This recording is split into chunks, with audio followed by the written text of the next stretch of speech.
I have to side for the start of this week's podcast because I feel like we're in a period of mourning. Hmm. Wearing blue. Got my Arsenal shirt on. The badge is black and yellow. Big up the Black Scarf movement. You guys know what it's all about. Sad times for us. You know, Chelsea are referred to sometimes as a charity FC, but we truly are the gift that keeps on giving. Having a bad run of form, don't worry. Arsenal sort it out. Manager under pressure, don't worry. Arsenal sort it out. Desperately need a win, don't worry. Arsenal sort it out. No win in 10 games, no problem. The true charity FC will help you. And we're going to get into all of that in this week's podcast. And I'm joined, as usual, by Craig on my right. Yeah. And of course, Matthew further across as well. This is One Kick from Glory. If this is your first time listening to us, please do rate, like, subscribe, all that good stuff. We're on YouTube, we're on iTunes, we are everywhere. We're on Spotify. Get to know, best know. Arsenal, like I said at the start, we are a mess. Craig, where do we go from here? Boy, I feel the problem with our team is we're too defensive. Arteta's made us so defensive that we don't attack. And matches when we're winning 1-0, if I was a manager, I play football on Saturdays, our managers always tell us to go and get the next goal, get as much goals as possible. With this team, we go 1-0 up. Like Odegaard, like Everton missed loads of chances the other day. And then Richarlison was offside of a couple of the goals. Then we go on the other end and score before half time. That's a killer blow. Made it 1-0. Then second half, instead of Arteta going out all-out attack, he started defending and putting pressure on us for them to score. So when they scored their goal, I knew it was coming because we're not doing it. And Lacazette had a poor game, didn't do anything, wasn't getting service. And then he brought on Nketiah. Who else did he bring on? What did he bring on? Aubameyang too late, and he brought on somebody else. Who was the other person he brought on? He made 3 changes, didn't it? Tavares for Tierney. And I thought to myself, this is deja vu. When I saw that Nketiah hit the post from 2 yards out, even my grandmother could have scored that. I thought, nah, it's not gonna be our day today. It really could have, you know. And she's 80 something. She could have scored that. All I'm saying is that when I saw that Demarai Gray had the ball, I was saying to my Xhaka, let's let him through. The Xhaka was already on the yellow card, so Xhaka couldn't make a challenge because if he made a challenge, he would have been sent off. Partey was nowhere to be seen. He just ran past them 2 midfielders. Partey was still at WizKid. Yeah. And then after that, when I saw Demarai Gray line it up here, I thought, Ben White, why didn't you close him down? If you have to tackle him, just tackle him. Ben White gave him too much respect. Gabriel didn't press him too quick, press him too late. He bent it, boom, hit the post. When I saw it hit the post, I said that's a goal. The funny thing with Demarai Gray's the winner is that he did the same thing with the equaliser. Yeah. Cut inside, had a shot, hit the crossbar, and then Richarlison finally got his goal. He's to be fair, he scored 2 goals. I think one of the offsides wasn't offside. Yeah, it wasn't offside, no. So the warning signs were there. Yeah. You made a good point about us being defensive. I think the manager's come out and said that he doesn't encourage the players to sit back and defend. And in fact, if you look at him on the touchline, you can see him shouting out instructions, saying to the players to push forward. Yeah. For you, Matthew, I'm going to add this point to you. I struggle with it, right? Because on the one hand, if your coach is not telling you to do something and you're doing the opposite, that is a major, major problem. I would be more comfortable if he was telling them to be defensive and they were doing it, rather than him saying, I'm telling them to attack and they're not listening. Because to me, that's saying, well, if they're not listening to you, that's a massive problem. I know when you guys went through when Frank first came in, he really kind of solidified what you guys were doing. It was quite exciting, giving the young players a chance and building something. There came a tipping point when it weren't working anymore, and he needed to kind of reinvent himself and find something new, and he didn't. For you, looking at this situation for Arteta, where he's saying one thing to the players and they're doing the complete opposite, what do you make of all of that? It's really... It's bizarre to look at because sometimes it does go well for you sometimes, but on occasions like the last 3 away games you've had, Liverpool, Man United, Everton, 3 quite difficult games, it's clearly it's like he's gone against him. There's nothing worse than when in communication where it's like you don't know what the manager's trying to do. Is it something that Pep did while he was at Man City? I don't know. He had Pep there to fall under, but here he's the main man. So he's got to be so clear and concise about what he's doing, because the squad you have is good, but it's thin. If that makes sense, it's quite thin. With Lampard, again, it was a similar situation. Our squad was thin. We couldn't buy anyone. We lost our best player. We had a lot of young players. We had a lot of Asian players. And it worked for a little bit. I think his first season will go down better than the second one, because the second one he didn't even laugh halfway. He barely lost it halfway through. With Arteta, it's been 2 years, because I think he got hired around Christmas time. So it's almost as if he had 3 years. If you're not able to communicate with your players properly, and if they can't take on, what are they supposed to listen to? Like, what are they meant to do? And you've got clearly good players. We've seen on the run you just had, do have good players. Some of the wins have been like very, very convincing. Some of the ones you've had to dig and grind. So what's he trying to say? I'm not a fan of your club. But I sometimes I'm thinking, I think it was I didn't see the Everton game, but I saw your Watford game. And even I'm looking there thinking, what is he trying to do? You won the game, but I'm like, what is this man trying to do? I get confused sometimes. I get really confused. Even the PE teacher wouldn't do that. And that's the way I see him. And you know what? The sad thing is, because Emery, he weren't it. But at least we scored more goals. So even though we weren't fluent attacking, because we weren't, it was very turgid, we still scored more goals. And I felt like there was a more coherent thing coming together. It was just taking too long, and also was the language barrier with the players, and he lost them that way. With Arteta, I just don't know. Like, I saw this tweet the other day on Twitter, and I had to copy it in Arsenal. It said, "The right manager can change everything about how you work and your performance." I replied back, "CC at Arsenal." I mean that.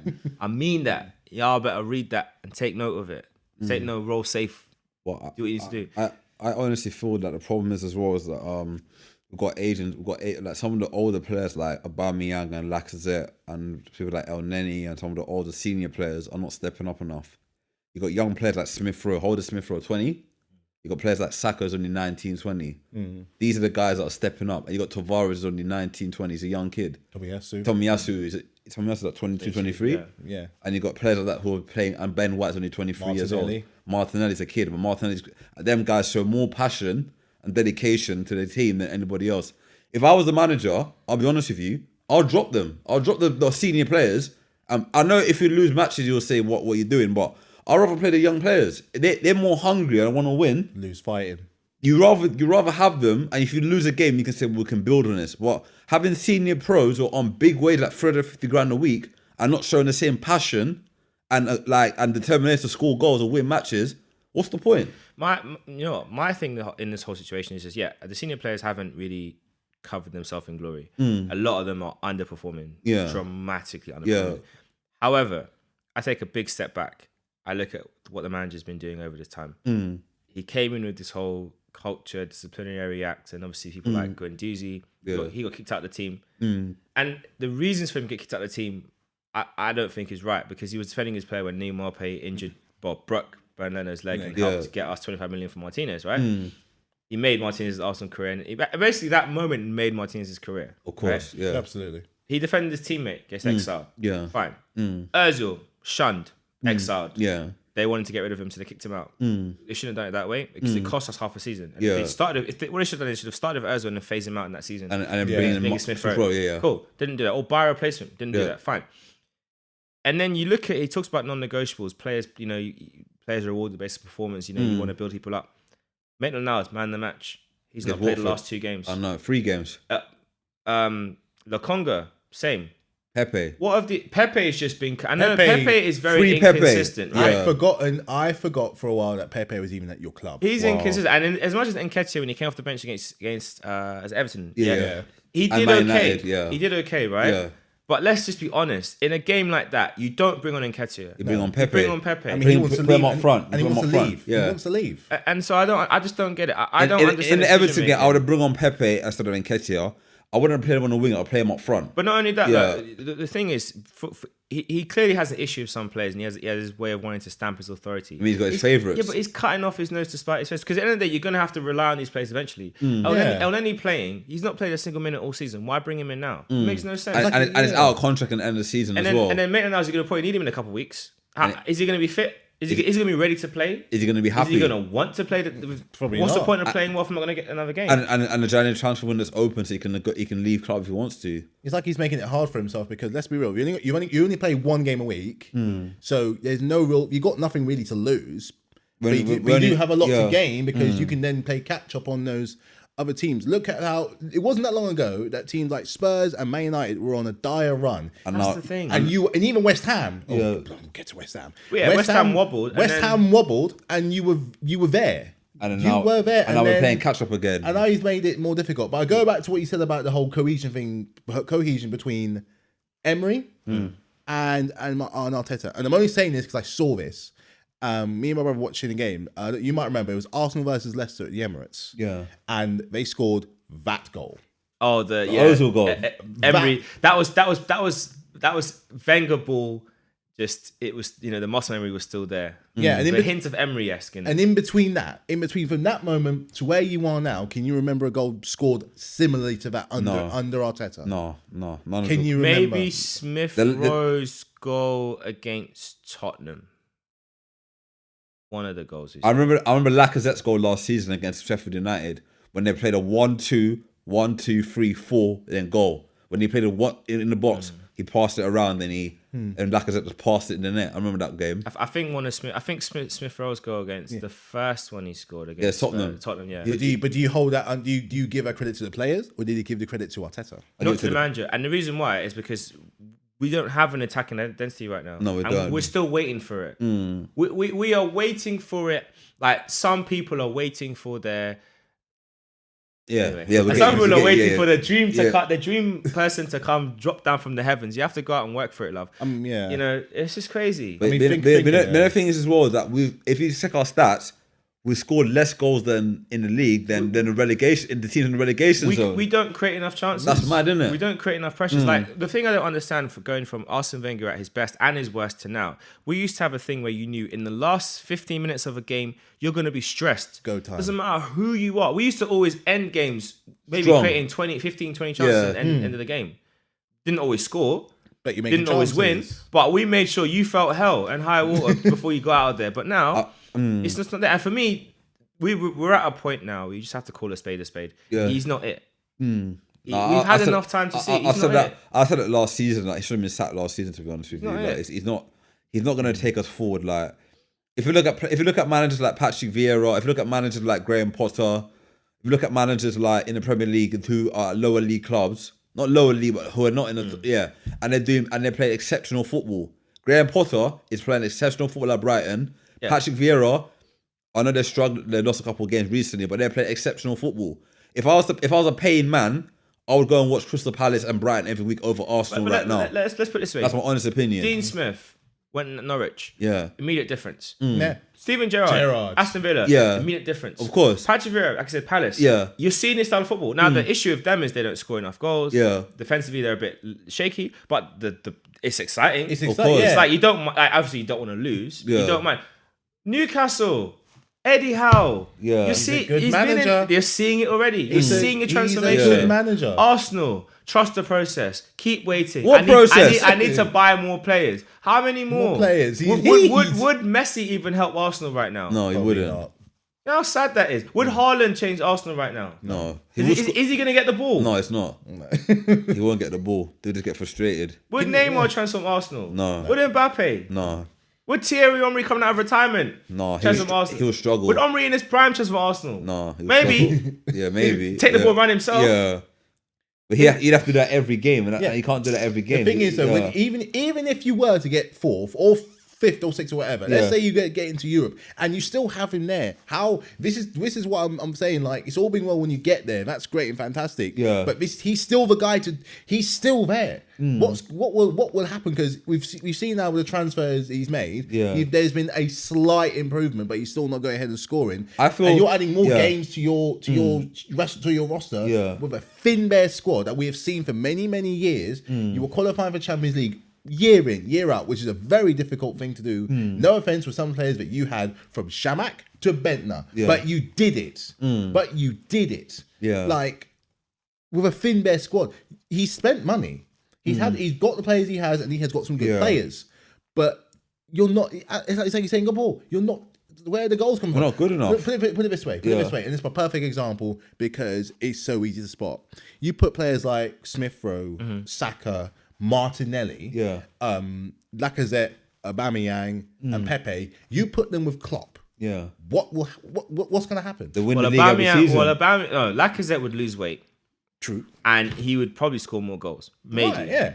Aubameyang would bag all the time. I honestly feel like we'll win the league. They'll win the league. If Klopp had that team, if Klopp Guardiola had that Arsenal team, they'll win. They'll win something. They'll get top 4. We wouldn't win the league. He would get top 4. We'd probably get top 4. We wouldn't the league. Or we'd get to top up. Near. Because let's not gas. Are you telling me Gabriel at the back with Ben White? It's not a championship winning. No, we're not. We don't have a championship. I mean, get top 4 with that team without no European football. If we had Klopp or if we had either Klopp, Guardiola, or even Graham Potter this season, as the league is right now, we'd be top 4, and we wouldn't even worry about it. I know. Maybe even David Moyes.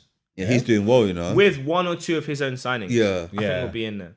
Says a lot. I feel at the moment at Arsenal we're lacking a decent centre mid next to Partey because Xhaka, he's been there for how many years? Still no Champions League. I agree. Yeah. There are pieces missing from our puzzle. We don't have a good goal scoring wide player. We need a new centre forward because the ones we have aren't doing the job or they're not suited for what we want to play. And we need a midfield partner. But before you do any of that, we need a coach that can actually get a tune out of them. I think he loves if he loves the club as much as he said he loves the club, he'll just do the right thing and just resign, man. Because, like, I think he's taken the club as far as he can, innit? And I don't think we're gonna get any further with him. We're not gonna win anything with him again because he's out of depth, innit? When he was at Man City, he had Guardiola there, innit? I thought him learning under Guardiola would make him a good manager, but he's a rookie.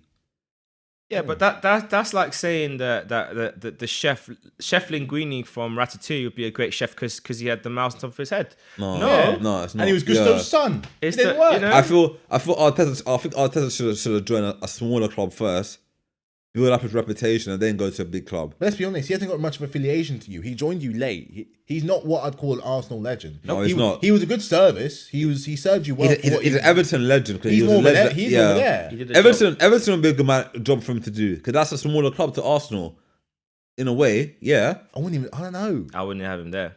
I'd keep going. Derby, yeah. Maybe even lower than that. QPR.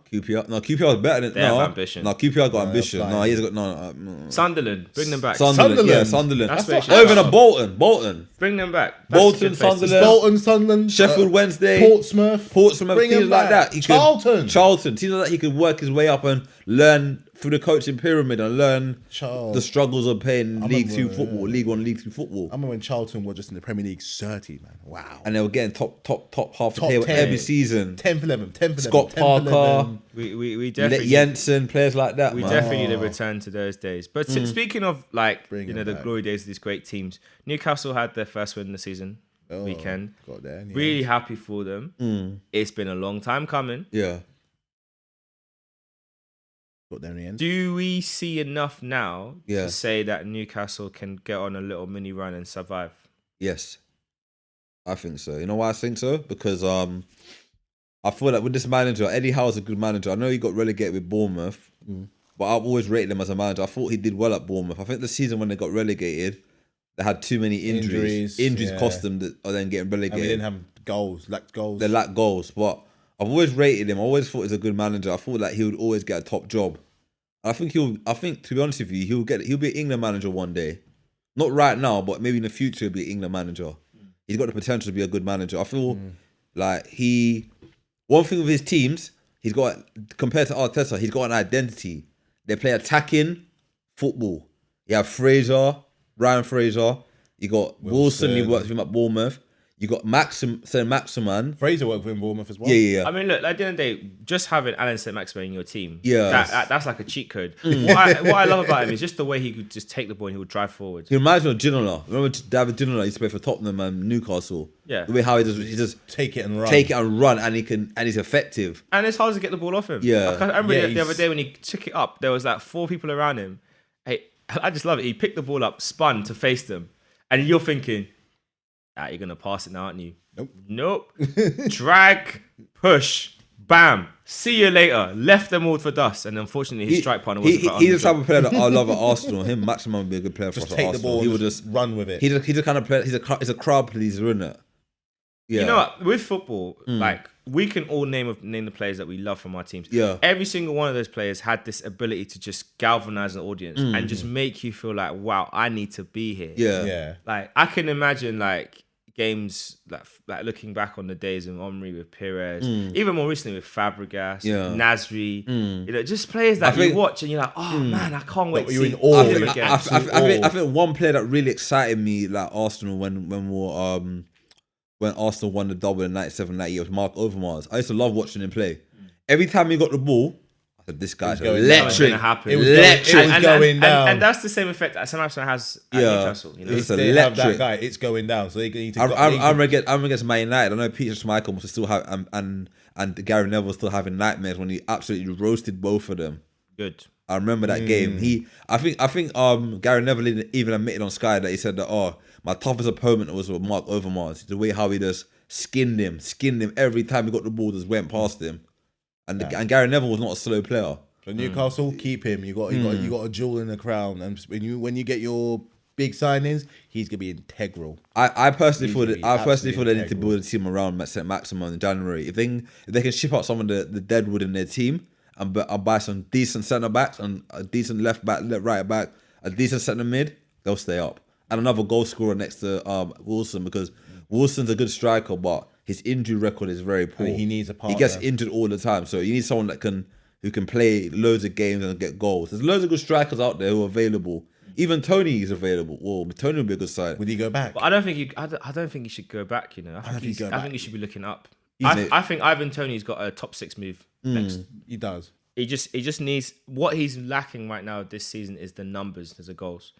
Everything else he brings, top 6. I thought Or maybe top 8. Arsenal will sign him. He'll be a good sign for Arsenal. On our list. All those you need a striker. Him or He's on our list. But anyway, Okay, let's move from Arsenal. move now. on from Arsenal. We Yeah. don't care about them right now. And until I hear Comunicado Oficial and I look online and I see that flag and I see that badge, Arsenal would like to. That's all I want to see. Okay. Arsenal have terminated. That's Yeah. all I want to see. Okay. Right. Let's talk about the Hammers. They're back in top 4. Just briefly. I'm not going to drag it out. They're back in the top 4. Yeah. They are. What I love about West Ham. It's a weird statement to say from an Arsenal fan. What I love about West Ham. What? Nothing. Yeah. No, I love their fighting spirit. I think this season, above all, they've shown that they're gonna be a force. Now, obviously, in the Europa League right now, Barcelona have successfully managed to make it there. They've qualified successfully by tanking out the Champions League, and the whole church says, "Amen." This is what you get for being cheating little. That's what you get. That's There you karma. go. That's deserved. Full circle, man. Dirty club. But yeah, so they're now in the Europa League. There's a possibility that West Ham might meet them at some point in time. Yeah. West Ham could knock them out. Yeah. Could do. They could even meet in the final. That'd be But amazing. I think final. I could see them winning. I think West Ham could beat I them could still. honestly see if West Ham winning. So my big thing on that point is like, can you see West Ham keeping this going the rest of the season? Yes.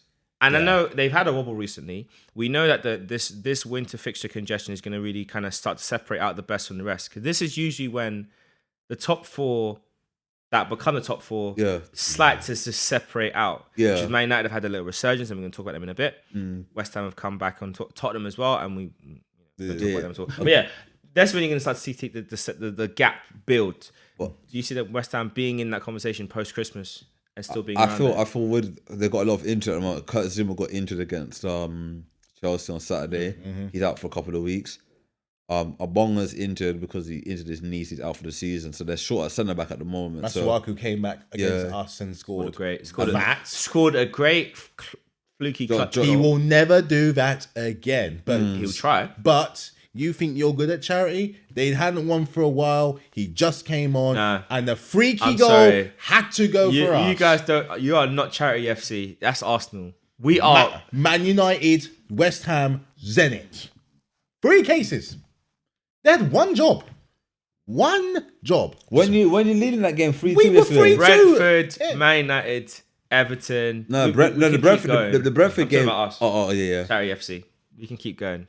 Next round of games, we'll see. But literally, they had one job. No, but I did tell you that towards winter time you'd all slip up because you would drop points because of the way how you depend on your defenders to score every game, and that our strikers scored last night. Both of them did. It's good. I mean, and they're gonna need to keep that going. They're gonna need that going. Remember the defenders that got tired. And you guys finished second in your group, innit? Yeah. So how can you make Juventus finish above you lot? Don't. And then team. Oh my! I knew the plan.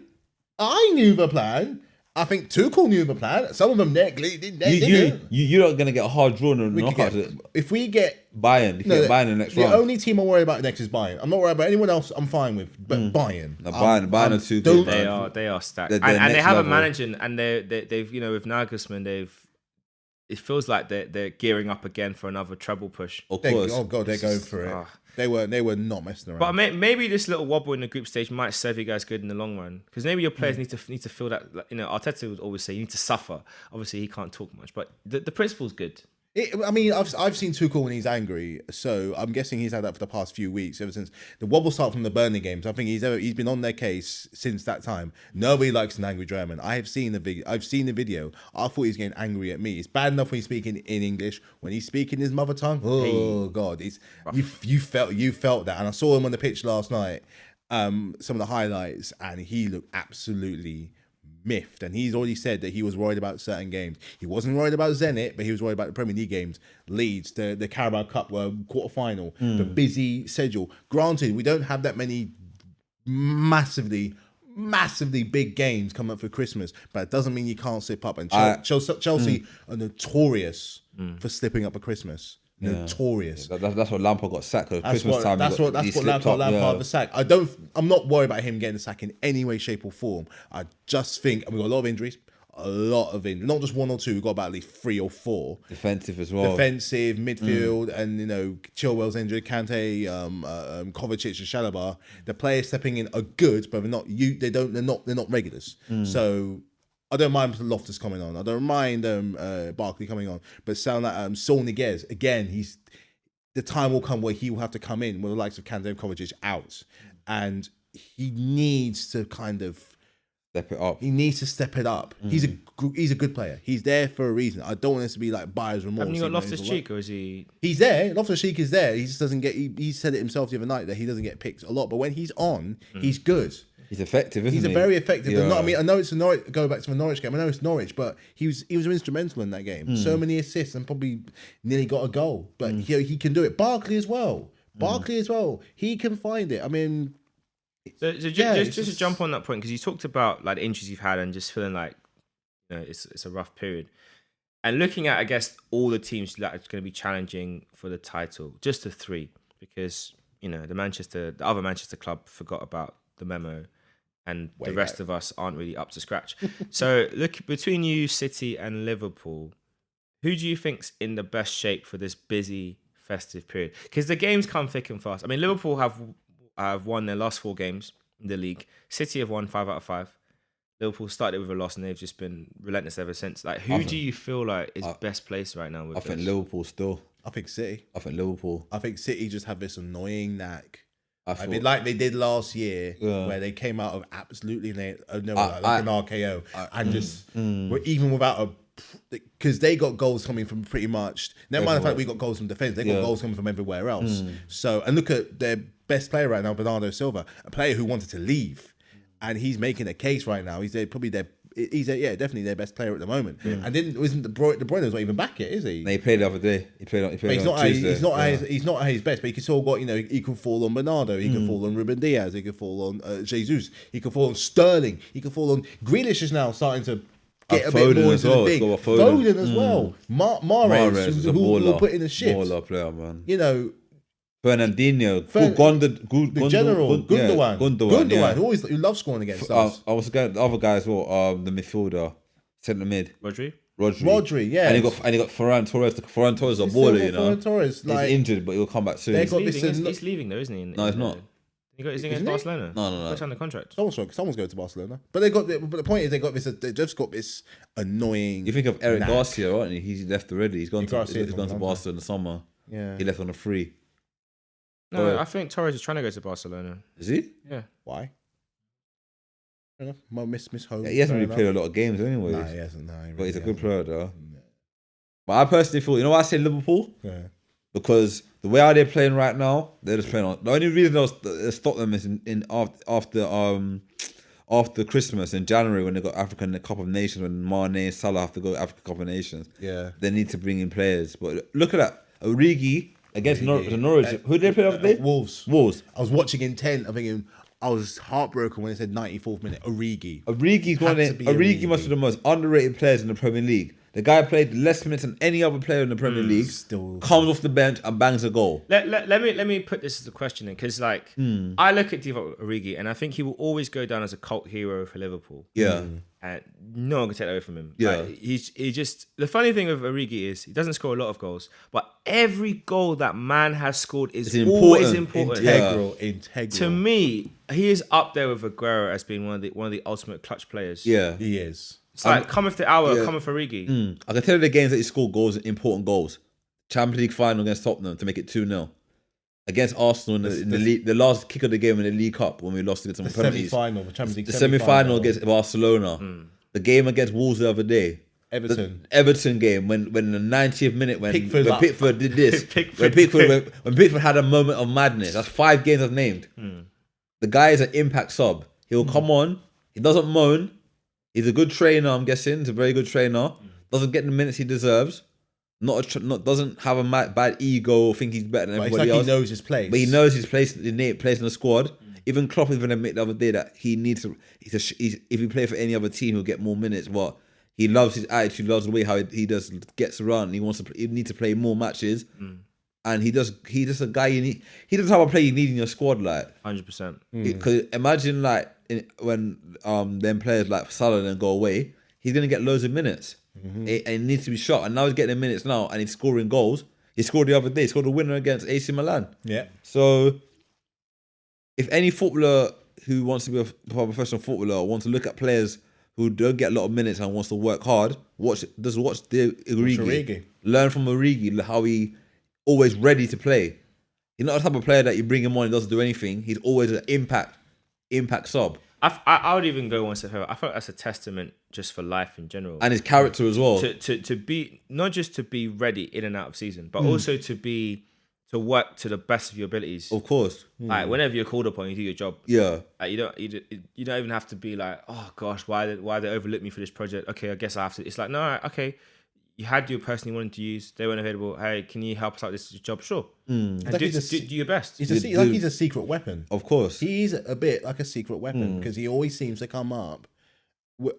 The game that stuck out the most to me was that Barcelona one because didn't they have loads of injuries? Messi scored that absolute wonder of a free kick, and everyone kind of wrote them off. And from the get-go, Liverpool made their intentions very clear. They were they weren't playing. Yeah. I think in that game, Trent was man of the match for me. Trent and Origi were man of the match in that game. That was a game at Anfield. The players that scored weren't exactly what you call the big heroes. No, they weren't. It was like more the reserve players, like workhorses. You know, your workhorses. So that's why I like Klopp as a manager. Fantastic, I think the way how his teams play football and the way they press and the way how they work.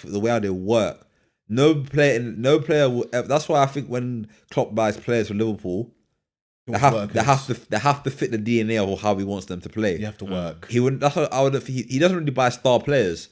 He buys players and turns them into stars. He buys workers. Yeah. He buys absolute grafters. So certain players your Ronaldos and your Messis and all that. He would never buy players like Ronaldo and Messi. No matter how good they are, he needs them to work in the team ethos. And if they don't work in the ethos of the team, he won't buy them.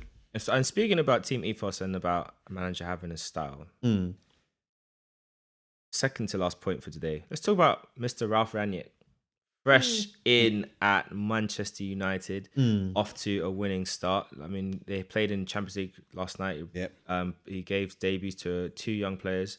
One of them, Robbie Zidane Savage's Iqbal, son. was Robert Savage's son as well. Yeah. Also, Zidane Iqbal was one of the first Asian players. South Asian, yeah. South players Asian, to get yeah. a game in playing for a top club in Europe, in the UK. Yeah. That's amazing that he started. And I think the fact that he was training with these players the day before, Yeah. he personally took the training with them. He is, like I said before, it's a 6 months project. So it's not a long-term contract what he's got, and he's going to be there 2-year consultancy role. Yeah. Manchester United now. Where because the big question mark is who are they looking at for the long-term successor? There's an interesting thing. The manager that I'm intrigued to see them get is Marcelo Gallardo. It's at River Plate. Yeah. He signed a 1-year contract extension, but they've put a release clause in. If a European club comes for you, there's a go. fee. Yeah. There's a fee to pay, and he'll come. So, and the style of football that he plays is very similar to the style of football that Ralph Rangnick on paper wants to play. High pressing, high intensity. So there could be something there. Yeah. Putting that to one side, do you think Man United are now going to turn around and become a force and make the Champions League now? I think so. I think they're going to be more. They're going to have a style. And they're going to be more. He has an actual manager. But it's going to be interesting to see who he plays as, what if he's going to play something completely different to what Ollie used to play. But he will, because will. Ollie Ball was just, all right, lads, let's keep going. Let's give it an effort. I think you've seen the last game, Fred was attacking more. When on the Ollie, Fred was more of a holder. I think Fred's best position is when he plays attacking. Isn't he naturally attacking? Wasn't he naturally attacking anyway? No, he wasn't. He was always holding back. That's No, what it I was. feel To like make Fred me, was when they got. I thought he was more like a box to box central midfielder. I don't think it was ever a sit and hold. no, but that's Ollie used to play him and McFred. McFred Yeah, as the 2 number 6. Yeah. But I feel now under the new manager, he'll give him freedom to express it. Look at the goal he scored the other day. He was attacking and he scored. He's more better box to box attacking than defending. So with that, if you got solid foundations around you, you can let him do his attacking and you can get goals and assist. That's true. It's like what Sarri used to try to do with Kante, and you turn one of the world's best midfielders into just another midfielder, and then Tuchel comes in and sees his man and returns him back to the monster he was when he first arrived. Maybe Fred can't be a terrible player. No, I don't think Fred's a terrible player. He can't be a terrible player, no. but can you get something great out of that? Some of the players that they have there at Man United, let's be honest, we've always said they have good players. They have very good players. But not a good manager. But they don't have a very good team. Thank God for that. Thank God that last. Obviously, that's changing now. Yeah, thanks Watford. Thank you, Watford. Thank you, Watford. Selfish Watford. Can't believe I'm going to be moving there soon. We were enjoying Ollie Ball, man. Yeah. We enjoyed Ollie. If it's Bring kept him back. Just 2 games. Us, venue, and after that, fine. You can sack him after that. Yeah, we win the game, sack him They after just that. had to mess it up, didn't they? Had to mess it up, and I got a guy who's an actual manager. And you never know, might actually. I don't think... Did Ollie ever beat turn Arsenal? No, No. he never beat us, did he? He beat us He never twice. beat us. He never beat us. Arsenal won beaten when Ollie was Man United manager. The only time he beat us was with Frank, and one of the games was at drubbing at Old Trafford, and the other one was a refereeing farce at Stamford Bridge. But Yeah, tomato, we live and we move, innit? tomato. But yeah, but I think But I personally feel Man United they're gonna be on the up now. Sancho's scoring goals, getting assists now. Fred is looking better. Ronaldo And he's also, you mentioned Ronaldo. Ronaldo's bagging. and he's pressing as well. The way he had the other day was pressing high up. So Ronaldo's buying into philosophy to press.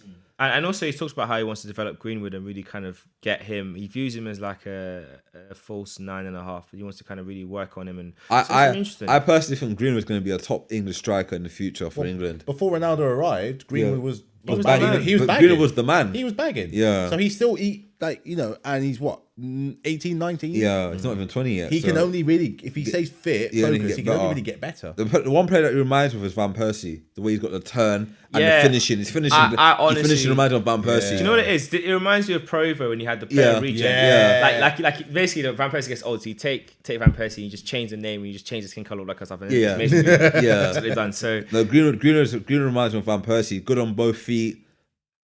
When he shoots, he's got a low gravity or shot on him. You never see him like he's not very erratic. Compares him to Rashford. when it comes to finishing, He's what I say Greenwood's the better finisher he's in the whole club. composed, In he's the whole club, he's the calm. best finisher in the club. And he believes. Obviously, in his Ronaldo's ability. up there, but I say Greenwood's a very natural I think Greenwood's finisher. the best finisher at Man United. I think so. Oh, we're gonna put it to Head a of poll. Ronaldo. I think so. We're gonna I put it think to so. a poll. We I have to think find out. so. I think Greenwood's a Hot good. takes. Ask my boy Izzy, he'll agree with me. I think Greenwood's a natural finisher. Hot takes. Natural, Hot takes. natural finisher. Okay, that's an interesting. I mean, I think he's the best finisher at the club. Honestly, I honestly think so. all right, that's one hot take. We're gonna I see sit on that, and takes, hopefully we'll get some answers in the week about how people feel about that one. Our last thing for today, we're gonna talk about, of course, we're at a point now where we can start making our predictions for how the season's gonna end. Except for, I think the title race is gonna go down to the wire because there's literally just a point separating everyone. Yeah. 1 point from 35, 34, 33, 33. then 27. So like, and then you talk about the top 4 race, you got 27, 25, 24, 23. It's hotting up. Crazy. And Arsenal have a game in hand, so that could easily become 26. So it's and Tottenham have one too. So do Spurs as well. And Tottenham, they'll be there, then they'll disappear. They're bottle jobs. They know their job. Bottle jobs But at sea. my point on that is come January 1st. What are your predictions for the top 6? I'll start and then the bottom 6. So we'll start with the top 6. Yeah. We'll start with you, Craig, if you feel ready. Okay. What's your top 6 in order? Who win the league? Yeah. No. So come January 1st, what's gonna be the top 6 in the table? I think it'd be Liverpool, Man City, Chelsea, the West Ham, 5th Arsenal, 6th Man United. Okay. That's it. Yeah. Just top 6. All right. Okay. And then the bottom 6. Who you having in your bottom 6 in order? So starting from 15th. So right now it's Southampton, Everton, Watford, Burnley, Newcastle, and Norwich at the very bottom. Burnley, Newcastle, Norwich all have 10 points. I think it's Watford going to be have 13. Norwich bottom, Burnley second bottom, third bottom, maybe Watford. I think Newcastle will get out of it over the Christmas, and they'll be above the relegation zone. Okay. And then who's the other one you said after that? So we have Everton, Southampton in 16, 15. I And then think- above them, you've got Leeds, Palace, and Brentford. I think Everton will get out of it, so I think Everton will be higher up. Southampton just above Newcastle. Okay. And I say Everton. I think Everton will pick up points now. They got the win, that moral boosting win the other day. So you'd have Newcastle, Southampton, Everton as your final 3. But not in the bottom 3. Yeah, as an out of the bottom. Oh, three. but So bottom three. Newcastle 17th, Southampton 16th, Everton 15th. Yeah. Okay. Matthew, who's your top 6? I see. If I'm being brutally honest, I'd love to see Chelsea on top, but I just don't know. I'm gonna say Man City. I think Chelsea and Liverpool swap. I think Chelsea will be second, Liverpool will be third. I've got a really funny feeling that Man U are gonna pick up and get that last spot by let's say a point over West Ham. Okay. And I think Arsenal will be 6th. Be tight, but I think it'll be there. Who'd be 5th? Or 5th. Oh, crumbs, forgot 5th. No, Oh, sorry. so you're going to have West Ham in 5th. West Ham. He I said think Man it'll United be will get to fifth 4th and then 5th. because, then again, the group games finished today. The group stage, and are they still in the Carabao Cup? Yeah, they are. They Quarter are. final. Yeah. Quarter final. They do have injuries as well. So yeah, I'm gonna keep West Ham at 5th for a moment, but I don't think they'll be there long. I'm gonna say Arsenal. I'm gonna say Arsenal in there as well. And your bottom 6. Bottom 6. So Norwich at the bottom. Burnley. Watford. Yeah, Watford, man. Watford, because I think it's going to run out and they ruined it Ollie for us, so you get what you deserve. But Norwich, Watford, Burnley, Newcastle just be on top.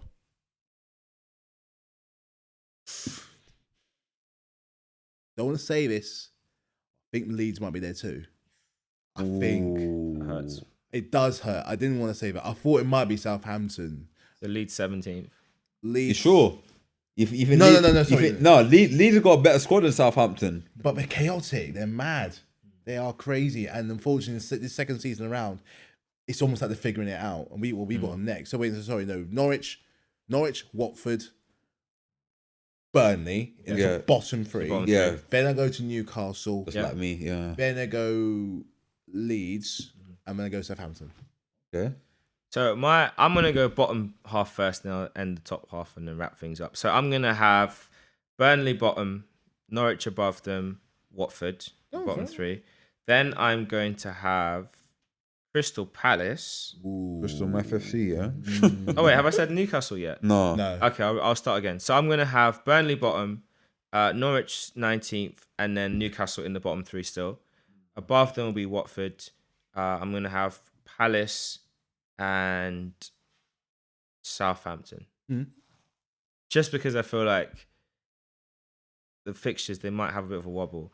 And as for the top, I'm gonna go Liverpool, City, Chelsea. It's difficult after that. It's difficult, isn't it? Fourth. West Ham, United, Arsenal. Seems sensible.